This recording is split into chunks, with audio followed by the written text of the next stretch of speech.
"Nafisah, tunggu!" teriak Alan menghentikan langkah Nafisah ketika keluar dari dalam warteg. "Ada apa?" tanya Nafisah cuek.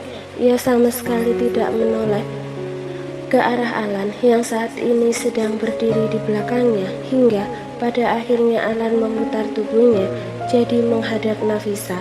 "Apakah kau butuh pekerjaan agar kehidupan kamu terpenuhi dan kamu tidak perlu bekerja di klub malam?"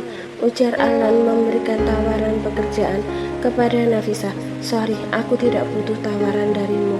Nanti aku kena tipu lagi." Nafisah tersenyum kecut, kemudian berlalu pergi meninggalkan Alan. Alan terus saja memperhatikan punggungnya Nafisah. "Maafkan aku, mungkin sekarang kau sudah membenciku." Alan mengusap wajahnya secara kasar.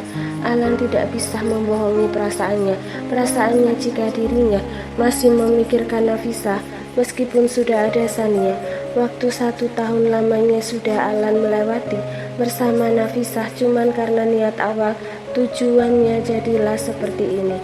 Elo sedang dalam perjalanan menuju ke rumah Nafisah, padahal di rumah sang istri sedang menunggunya. Nadira sudah menyiapkan makanan untuk makan siang. Katanya cuma pergi sebentar. "Kenapa sampai jam segini Mas Elo belum pulang juga? Padahal aku sudah masak. Duh, nanti keburu dingin masakannya," gumam Nadira. Nadira mencoba untuk menghubungi nomor ponselnya Elo, namun tidak ada jawaban sama sekali. Sampai 3 kali Nadira mencobanya, tetap saja panggilan teleponnya tidak dijawab. "Mulai deh." Nadira membuang nafas kasar. Ia mulai kesal juga. Rupanya Elo sudah berada di dalam rumah Nafisah. Ponselnya ketinggalan di dalam mobil. Elo datang menemui Nafisah hanya sekedar mengantarkan gaun kebaya putih yang nantinya akan dipakai oleh Nafisah di hari pernikahan. "Mas, gaun kebayanya sangat cantik. Apa harus aku menggunakan pakaian pengantin? Kita kan cuma menikah siri, Mas. Pernikahan kita hanya pernikahan kontrak, bukan?" ucap Nafisah. "Iya, tapi apa salahnya sih kamu menggunakan gaun kebaya pengantin ini, Nafisah? Ini kan pernikahan pertama buat kamu, biar berkesan nantinya. Jadi pakailah nanti di saat hari pernikahan kita," ucap Elo sembari menyentuh pipi kanan Nafisah. "Mas Elo, apakah Mas Elo tidak akan menyesal sudah memilih aku sebagai istri kontrak kamu, Mas?" tanya Nafisah dengan menatap netra wajah Elo. "Aku tidak akan menyesal, Nafisah." Keduanya semakin terhanyut dengan tatapan yang tidak bisa diartikan itu. Apalagi Nafisah refleks memejamkan kedua matanya membuat Elo semakin gemas. Ditambah lagi Nafisah terus saja menggigit bibir bagian bawahnya. Elo merasa terpancing hingga dirinya lupa diri. Elo meraih Nafisah kemudian memberikan sebuah. Tanpa suka Nafisah membalas itu hingga permainan itu semakin dalam dan rasa tubuh keduanya sama-sama. Nafas keduanya sudah memburu sampai rasa sesak di dada mulai terasa. Nafisah dan Elo menyelesaikan itu. Elo tersenyum tipis sembari jari-jarinya mengusap Nafisah yang lembab. "Rasanya manis. Terima kasih, aku suka. Ternyata kau sudah terbiasa jadi tidak kaku." Nafisah tak bergeming sama sekali. Dirinya tidak menyangka bisa dengan mudahnya mendapatkan sensasi ketika Elo memulainya. Rasanya Nafisah ingin bermain lebih dari ini. Jika Nafisah tidak lagi datang tamu bulanan, kemungkinan keduanya khilaf sampai di atas sebelum ada ikatan suci di antara keduanya. "Istri pertama Mas Elo, dia sangat beruntung memiliki suami seperti kamu, Mas. Jika istrimu tidak mandul, kau tidak akan melakukan ini," ucap Nafisah sembari menyentuh pipi kiri Elo. "Mas Elo, maafkan aku jika suatu saat nanti aku mencintaimu, karena bisa saja rasa itu muncul begitu saja. Tapi Mas Elo, tenang saja. Aku tidak akan meminta Mas Elo untuk membalasnya," tutur Nafisah. "Iya Nafisah, kita jalani saja seperti air yang mengalir. Kita nggak bakalan tahu ke depannya akan seperti apa," ucap Elo terdengar bijak. Nafisah semakin takut jika dirinya terlalu berharap yang nantinya akan mengundang rasa sakit hati karena mencintai tanpa dicintai, seperti dirinya yang begitu mencintai Alan, tapi Alan tidak mencintainya. Pria itu hanya memanfaatkan ketulusan cinta Nafisa. Ya sudah Nafisa, aku pamit pulang. Istriku di rumah pasti sedang menungguku, ucap Elo. Iya, hati-hati mas. Nafisa mencium punggung tangan Elo yang sebentar lagi akan menjadi suaminya. Iya Nafisa. Elo mengacak-acak puncak rambut Nafisa dengan lembut, lalu mendaratkan kecupan hangat di keningnya, sehingga membuat Nafisa semakin kagum saja. Nafisa terus saja melongo sembari menyentuh dahinya yang baru saja mendapatkan sebuah kecupan hangat. Mas Elo, lain kali jangan memperlakukan aku seperti ini. Jika aku baper gimana? Nafisa bermonolog dalam hatinya. Melihat Nafisa dengan ekspresi yang seperti itu membuat Elo semakin gemas saja. Elo mencubit emas kedua pipi Nafisa. Jangan melongo seperti itu, kau membuat aku semakin gemas saja, cetus Elo yang masih mencubit kedua pipinya Nafisa. Elo baru datang di rumah sekitar jam 2 siang, sehingga membuat Nadira kesal menunggu. Makan siang yang sudah disiapkan oleh Nadira keburu dingin dan rasanya hambar. Dari mana kamu mas? Tanya Nadira kesal sembari buang muka. Nadira sama sekali tidak melirik sedikit pun kepada suaminya yang saat ini sedang duduk di sebelahnya. Sepertinya ada yang sedang marah nih. Cie. Elo malah menggoda istrinya, mengajak Nadira bercanda. Elo menggelitiki pinggang Nadira sehingga membuat Nadira ketawa geli. Sudah cukup mas, teriak Nadira yang masih menahan rasa geli. Maafkan aku sayang, aku sudah membuat kamu kesal menunggu. Elo memeluk erat tubuh sang istri, mendaratkan kecupan demi kecupan di kening sang istri. Tadi itu aku ketiduran di rumah Bayu. Jika kau tidak percaya, aku akan menghubungi Bayu sekarang, ucap Elo mulai berani membohongi Nadira. Iya deh, aku percaya. Suamiku gak akan mungkin mendua. Suamiku ini tipe orang yang paling setia. Nadira memeluk tubuh Elo. Mendengar perkataan Nadira yang seperti itu membuat Elo semakin merasa bersalah karena dirinya sudah membohongi Nadira. Bahkan tadi sempat berduaan dengan Nafisa sampai Elo lupa pulang. Iya istriku sayang. Elo membalas pelukan dari sang istri. Ya Tuhan, maafkan aku karena aku sudah mulai berani membohongi istriku, ucap Elo dalam hatinya. Dering ponselnya Elo berbunyi. Elo melepaskan pelukannya lalu mengambil ponselnya yang ia simpan di dalam saku celananya. Ternyata yang menghubungi Elo adalah papanya. Halo Pak. Betapa terbelalaknya saat ini kala Elo mendengar kabar buruk dari papanya. Elo refleks saja menjatuhkan ponselnya. Mas, ada apa? Tanya Nadira panik. Sayang, Mama kembali kritis. Mama sekarang dirawat di rumah sakit. Kata papa tadi Mama jatuh pingsan, jawab Elo dengan bibir gemetar. Kabar ini begitu mengejutkan untuknya. Elo semakin takut kehilangan mamanya sebelum dirinya memenuhi keinginan beliau untuk menimang cucu. Ya sudah mas, ayo kita ke rumah sakit, ajak Nadira. Iya ayo sayang. Ketika Elo sedang harap-harap cemas dengan kondisi Mama Hana yang kembali dirawat di rumah sakit, sementara Nafisa di rumahnya sedang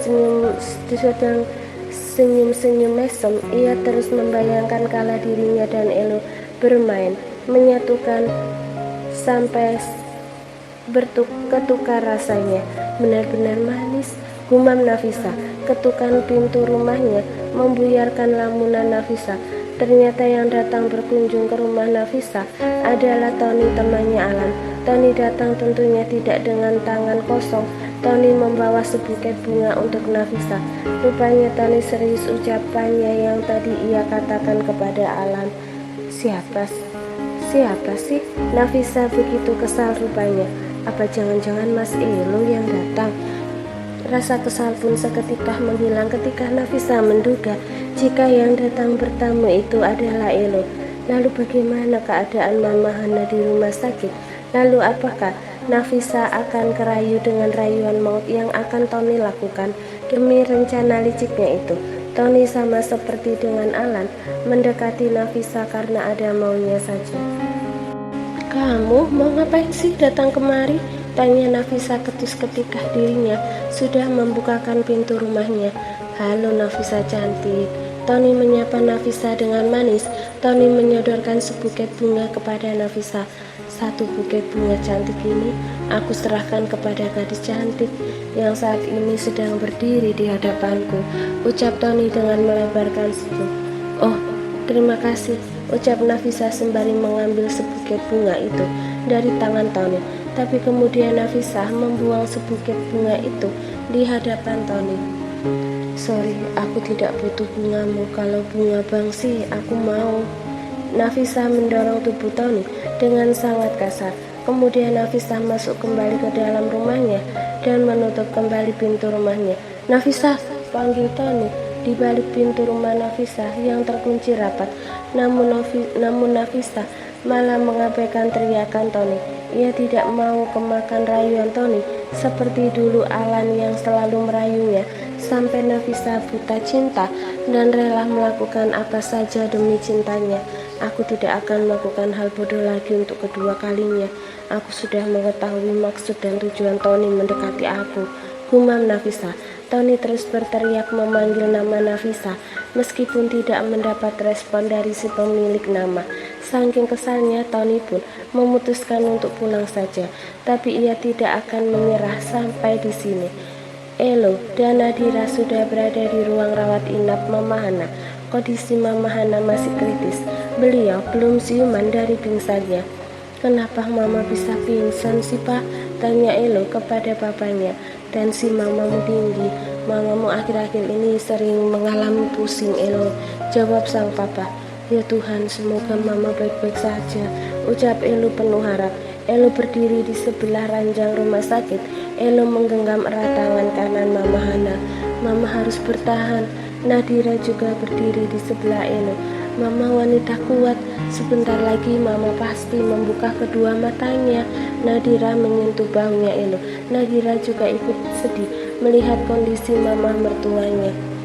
Bangun Ma, Mama harus kuat. Elo sudah mendapatkan wanita yang akan menjadi istri kedua Elo, sebab menantu Mama yang pertama tidak akan bisa memberikan cucu untuk Mama. Tapi Mama tidak perlu khawatir, menantu Mama yang kedua akan memberikan Mama cucu secepatnya. Jadi Elo mohon, bertahan lama. Elo terus bermonolog dalam hatinya, sembari menatap dalam raut wajah sang Mama yang tampak tenang. Elo tidak akan memaafkan dirinya sendiri jika terjadi sesuatu pada Mama Hana, sebab Elo belum bisa memenuhi permintaan sang Mama. Sayang, kenapa Mama tidak mau membuka matanya? Tanya lirih Elo kepada Nadira, istrinya. Nadira yakin sekali sebentar lagi Mama pasti akan membuka kedua matanya, seru Nadira menghibur suaminya yang begitu sedih. Mudah-mudahan sayang, sahut Elo yang langsung bersandar di bahu Nadira. Waktu sudah menunjukkan pukul 6 petang. Mama Hana belum juga siuman sejak tadi. Elo dan yang lainnya sudah harap-harap cemas. Mereka sangat takut hal buruk yang akan terjadi kepada Mama Hana. Elo kembali menggenggam erat tangan Mama Hana. Ia sangat berharap bisa merasakan gerakan dari jari jemari sang Mama. Elo mencium punggung tangan mamanya. Buka mata Mama. Elo belum siap jika harus kehilangan Mama, ucap Elo dengan lirih bersamaan dengan tetesan air matanya. Saat ini Nadira sedang pergi keluar mencari makanan serta cemilan, sedangkan papanya Elo memutuskan untuk pulang dulu. Setelah habis sholat isya, papanya Elo akan kembali ke rumah sakit. Kram perut yang Nafisa rasakan semakin kerap terasa, sehingga Nafisa tidak bisa menahannya. Nafisa mencoba untuk menghubungi Elo, meminta Elo agar datang ke rumahnya. Kenapa teleponku tidak dijawab sama sekali sih, Mas Elo? Aku butuh pertolongan kamu, bahwa aku ingin ke rumah sakit. Nafisa tidak menyerah. Ia terus saja menghubungi nomor ponselnya Elo, namun ternyata ponselnya Elo ketinggalan di rumah. Saat tadi Elo refleks menjatuhkan ponselnya. Saking panik Elo sampai lupa tidak membawa ponselnya. Ponselnya Elo tergeletak di lantai di ruang tengah. Ponselnya Elo terus berdering sejak tadi. Siapa yang menelponnya? Papanya Elo bergegas ke ruang tengah. Ia merasa terganggu sebab sedari tadi ponselnya Elo terus saja berdering. Nomor Nafisa tidak diberi nama oleh Elo. Dia memang sengaja karena tidak mau ada yang curiga. Papanya Elo mengambil ponselnya Elo yang tergeletak di lantai. Nomor tak dikenal, siapa dia? Tanyanya. Ketika papanya Elo mau menjawab telepon dari Nafisa, Nafisa membatalkannya. Ia sangat kesal, hampir 10 kali teleponnya tidak dijawab sama sekali. Ah, kemana sih Mas Elo? Kesal Nafisa. Ia langsung membanting ponselnya ke atas tempat tidur karena ponselnya sudah jadul, baru dihempas seperti itu sudah mati. Papanya Elo mencoba untuk menghubungi nomor yang sedari tadi, terus menghubungi Elo, namun nomor tersebut sudah tidak aktif. Tidak jelas, mungkin orang iseng, desisnya. Nafisa sudah tidak bisa menahannya lagi. Dirinya memutuskan untuk pergi ke rumah sakit sendirian saja. Ketika Nafisa sedang menunggu taksi lewat di depan gang rumahnya, mobilnya Alan berhenti tidak dari jarak Nafisa berdiri. Alan keluar dari dalam mobilnya. Nafisa, kamu sedang apa? Tanya Alan ketika sudah bertatap muka dengan Nafisa. Alan, antar aku ke rumah sakit, pinta Nafisa sembari menggenggam tangan kanan Alan. Kamu sakit? Tanya Alan panik. Nafisa mengangguk. Tangan Nafisa terus menyentuh perutnya. Ia juga tidak kuat berdiri tegak. Nafisa tak kuat menahan rasa kramnya, padahal Nafisa sudah minum jamu. Tapi tetap saja sakit kram itu terus terasa. Alan yang begitu mencemaskan Nafisa, ia langsung meraih tubuh Nafisa dalam pangkuannya. Padahal malam ini Alan sudah janjian dengan Sania di sebuah kafe. Kebetulan arah kafe itu melewati gang rumah Nafisa. Aku akan mengantar kamu ke rumah sakit, Nafisa. Alan langsung tancap gas agar secepatnya bisa sampai di rumah sakit. Saking paniknya dengan kondisi Nafisa sehingga Alan melupakan janjinya dengan Sania di kafe. Sania dengan setianya masih menunggu Alan, padahal sudah dirinya hampir 1 jam menunggu Alan. Alan kemana sih? Sania mencoba menghubungi nomor ponselnya Alan. Sialnya, ponselnya Alan ketinggalan di dalam mobil. Nafisa diharuskan dirawat inap selama 2 hari. Tidak ada yang serius. Nafisa cuman kecapean dan kurang istirahat saja. Efek kramnya itu tidak terlalu dikhawatirkan, tidak sampai mengganggu rahim Nafisa. Rupanya Nafisa dirawat di rumah sakit tempat Mama Hana dirawat inap juga. Terima kasih Alan, lebih baik kamu pulang saja. Kau sudah rapi, sepertinya mau ngedet, cetus Nafisa. Oh my god, Alan tepuk jidat. Nafisa, aku sampai lupa kalau aku sudah ada janji dengan Sania. Mana sudah telat. Nafisa, aku pamit, cepat sembuh. Alan mengacak-acak lembut puncak serabut Nafisa. Setelah itu Alan buru-buru keluar dari ruang rawat inapnya Nafisa. Mama Hana masih belum siman juga. Elo semakin panik saja. Mah, kenapa Mama tidak mau membuka kedua mata Mama? Apakah Mama marah sama Elo? Elo semakin erat menggenggam tangan mamanya. Ia tetap setia berdiri di sebelah mamanya dan selalu menunggu sang mama membuka kedua matanya. Mama bangun, Elo janji secepatnya Elo akan memberikan cucu untuk Mama, ucap Elo dalam hatinya. Tak lama kemudian Elo tercengang kala dirinya merasakan pergerangan dari jari jemarinya Mama Hana. Mama sudah siuman, seru Elo.